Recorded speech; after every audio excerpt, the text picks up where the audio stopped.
Hello friends, आप सभी का वेलकम करता हूं बिहार का नंबर 1 यूट्यूब एकेडमी पे। जी हाँ दोस्तों, आप सब कैसे हैं? आशा करता हूं कि आप सब बेहतरीन तरीके से और अच्छे से मन लगा करके पढ़ाई कर रहे होंगे। जी हाँ दोस्तों, आज हम लोग क्लास 9th गति यानी कि मोशन पार्ट नंबर 4 को देखने वाले हैं। मैंने इस चैप्टर की लेक्चर नंबर 1 और 2 और 3 करा रखी है, आप जाकर के देख सकते हैं। यह लेक्चर नंबर 4 है जिसमें हम लोग एक्सीलरेशन के विषय में पढ़ाई करेंगे। कहें तो त्वरण, क्या चीज? त्वरण। जी हाँ दोस्तों, आज मैं एक टॉपिक लाया हूं त्वरण, और उससे अच्छे से डिटेल से जानकारी को प्राप्त करेंगे। ठीक है दोस्तों, तो आप सब हमारे साथ वीडियो के अंत तक जुड़े रहिएगा। ठीक है, तो चलिए हम लोग देर ना करते हुए सीधे अपने टॉपिक और पॉइंट्स पे चलते हैं। ठीक है, तो चलिए दोस्तों हम लोग आगे बढ़ते हैं। ठीक, सबसे पहले यहाँ पे देखिए आपके लिए एक अच्छी सी जो आपकी ताकत को बढ़ा दे, है ना, मैंने वैसे शब्द का प्रयोग किया। जी हाँ दोस्तों, इसे चलिए समझते हैं। यहाँ पे कहा क्या जा रहा है ना, इन समय इंसान कहा जा रहा है। देखिए यहाँ पे समय इंसान को सफल नहीं बनाता।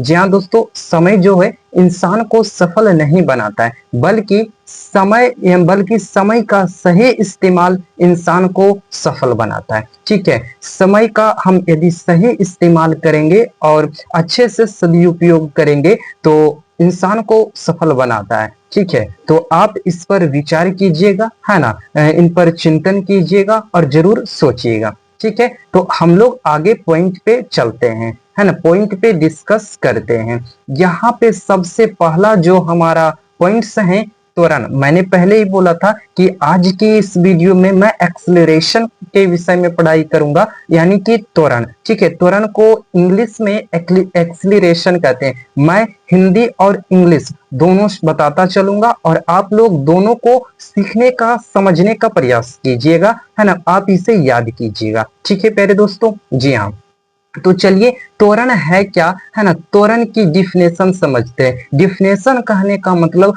परिभाषा। ठीक है, देखिए त्वरण किसे कहते हैं, तो समय के साथ वेग में परिवर्तन की दर को त्वरण कहते हैं। ठीक है, त्वरण किसे कहते हैं, तो समय के साथ, है ना, यदि वेग में परिवर्तन होता है ना, तो उसे ही हम लोग त्वरण कहेंगे। ठीक है, मान लीजिए कोई समय है, यानी कोई व्यक्ति है जो कि 1 घंटा में 1 किलोमीटर प्रति घंटा की रफ्तार से दौड़ रहा है। ठीक है, और वही समय के साथ इनकी बदलती रहती है उसकी वेग, है ना, तो उससे ही हम लोग क्या कहेंगे, त्वरण कहेंगे। त्वरण जो होता है वह ऋणात्मक, धनात्मक और शून्य हो सकता है। ठीक है, त्वरण जो है, हाँ एक चीज मैं और विशेष यहाँ पे जो लिखा है मैं उसे बताता हूँ, उसके बाद मैं अपने भाषा में, अपने नॉलेज से आपको बताऊंगा। ठीक है, कुछ अलग हट कर मैं बताऊंगा, क्योंकि मैं जब भी आता हूँ वीडियो लेकर के तो मैं कुछ नया बताने के लिए आता हूँ और कुछ हट के बताने के लिए आता हूँ। ठीक है, और आपने शायद देखा भी है।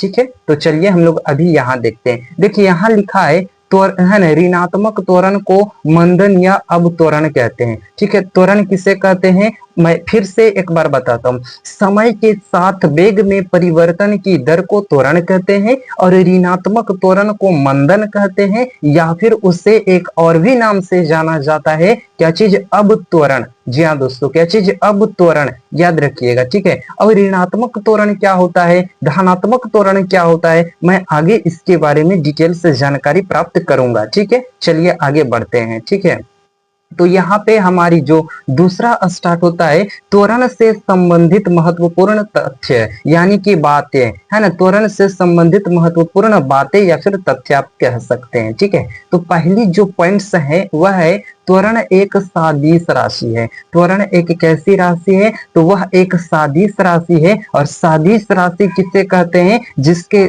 पास परिमाण और दिशा दोनों हो, उससे सदिश राशि कहते हैं। ठीक है, इसकी दिशा जो है वेग परिवर्तन की दिशा में होती है, यानी वेग परिवर्तन की दिशा में होती है। ठीक है, त्वरण का SI मात्रक मीटर प्रति सेकेंड स्क्वायर होता है। त्वरण का SI मात्रक क्या होता है, मीटर प्रति सेकेंड स्क्वायर होता है। मैं आगे भी पढ़ूंगा त्वरण का CGS मात्रक क्या होता है। ठीक है बच्चे, CGS मात्रक क्या होता है, पहले ये भी जानना जरूरी है, तो मैं इसके बारे में भी डिटेल से जानकारी दूंगा आप सभी को। लेकिन सिर्फ आपको धैर्य रखनी है, समय पे सभी चीजें आपको बताई जाएगी, ठीक है। चलिए हम लोग आगे बढ़ते हैं। यहाँ पे देखिए, है ना, तो त्वरण का सीजीएस मात्रक सेंटीमीटर प्रति सेकेंड स्क्वायर होता है। आपसे पूछा जाएगा त्वरण का सीजीएस मात्रक क्या होगा, तो आप बताइएगा सेंटीमीटर प्रति सेकेंड स्क्वायर बताइएगा, ठीक है।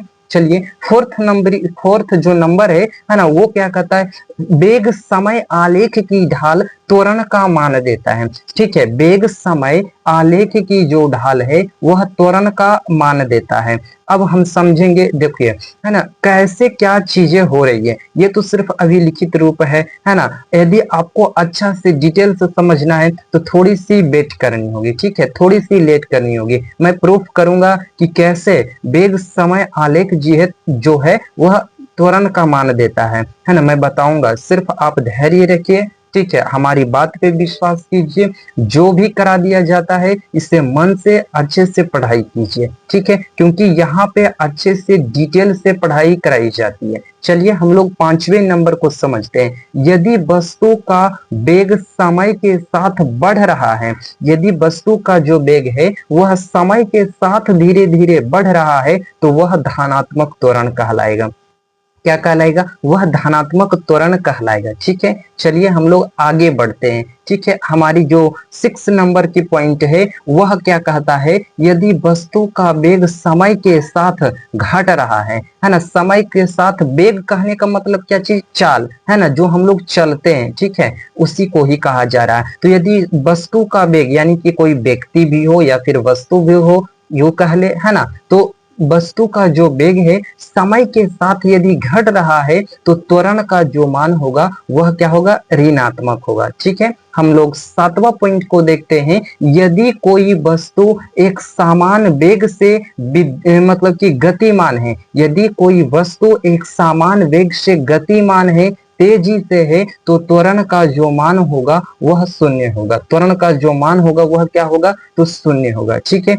आई होप कि आपको चीजें समझ में आ रही है, ठीक है। चलिए हम लोग आगे बढ़ते हैं। यहाँ पे 8वें नंबर को देखते हैं। त्वरण को ऐसे प्रदर्शित करते हैं, त्वरण को किस चीज से सूचित करते हैं, तो ऐसे सूचित किया जाता है। और त्वरण का जो फार्मूला होता है, जो सूत्र होता है, उसे समझते हैं, ठीक है। त्वरण बराबर फार्मूला होता है वेग परिवर्तन बटा समय अंतराल। क्या चीज होता है, वेग परिवर्तन बटा समय अंतराल, ठीक है। इससे देखिए प्यारे दोस्तों, मैंने अभी तक जितना लेक्चर वीडियो करा रखा है सब में 1 से 2 फार्मूले बताए गए हैं।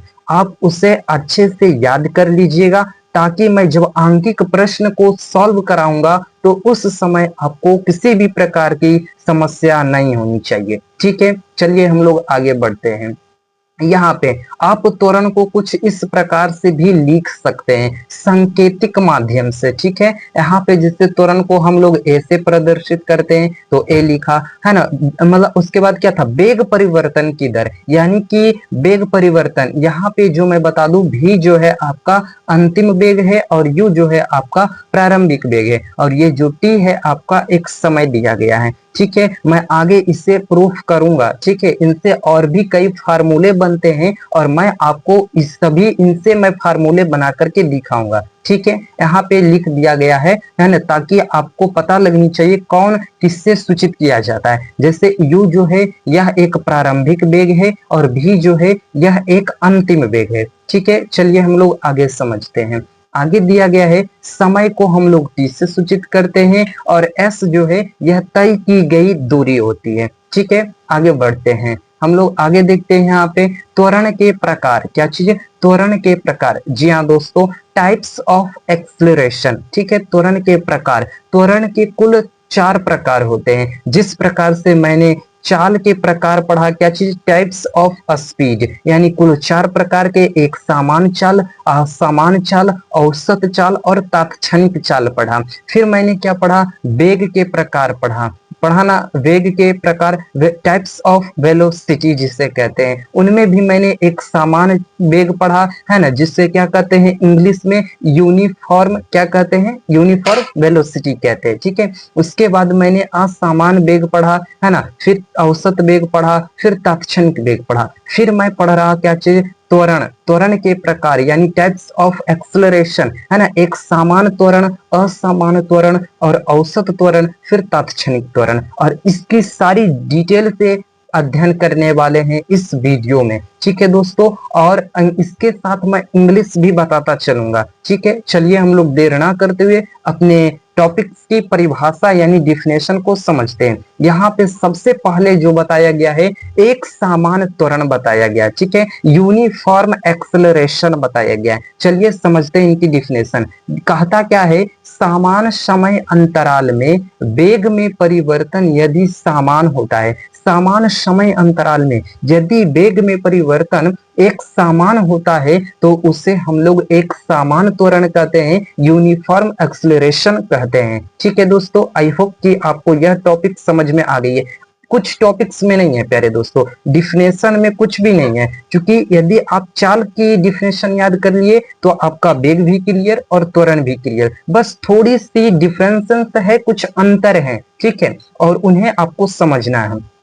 चलिए हम लोग आगे बढ़ते हैं। दूसरी जो पॉइंट से हमारा है ना, क्या चीज है, असमान त्वरण है, वेरिएबल एक्सीलरेशन है, ठीक है। इसको क्या कहते हैं समझते हैं। किसी समान समय अंतराल में, क्या चीज कहता है, किसी समान समय अंतराल में वेग में परिवर्तन यदि असमान हो तो असमान त्वरण कहलाता है। बस कुछ चेंज नहीं हो रहा, सिर्फ यहाँ पे क्या चेंज हो रहा है, तो वेग चेंज हो रहा, समय जो है वह सब में समान है, किंतु जो वेग है, कहीं जो समान होते हैं उनमें समान वेग होते हैं, और जो असमान वेग होते हैं उनमें सिर्फ असमान दूरी या फिर वेग लिखा जाता है। बस कुछ भी अंतर नहीं है, सिर्फ दूरियों का अंतर है, ठीक है। आप इसे एक बार दो बार पढ़िएगा, आपको समझ में आ जाएगी, क्योंकि सभी जो शब्द हैं सारी की सारी हमारी लैंग्वेज में है, और वही मैंने वर्ड का प्रयोग किया जो आपको अच्छे से याद हो जाए, समझ में आ जाए, ठीक है।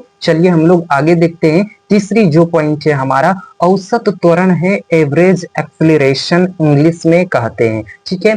किसी गतिमान वस्तु के वेग में, है ना, किसी कोई गतिमान वस्तु है, कुल परिवर्तन तथा लगे कुल समय अंतराल के अनुपात को औसत त्वरण कहते हैं। समझ में आई बातें, समझ में आई नहीं, फिर से पढ़ते। देखिए, किसी गतिमान वस्तु के वेग में, ठीक है, कुल परिवर्तन तथा कुल लगे समय अंतराल के अनुपात को औसत त्वरण कहते हैं। कुछ नहीं है, जिस प्रकार से मैंने क्या पढ़ा, औसत चाल पढ़ा, औसत वेग पढ़ा, औसत त्वरण पढ़ रहा हूं, ठीक है, कोई चेंजिंग नहीं है, थोड़ी सी अंतर है और आपको समझ में आ रही है, ठीक है। चलिए हम लोग आगे बढ़ते हैं।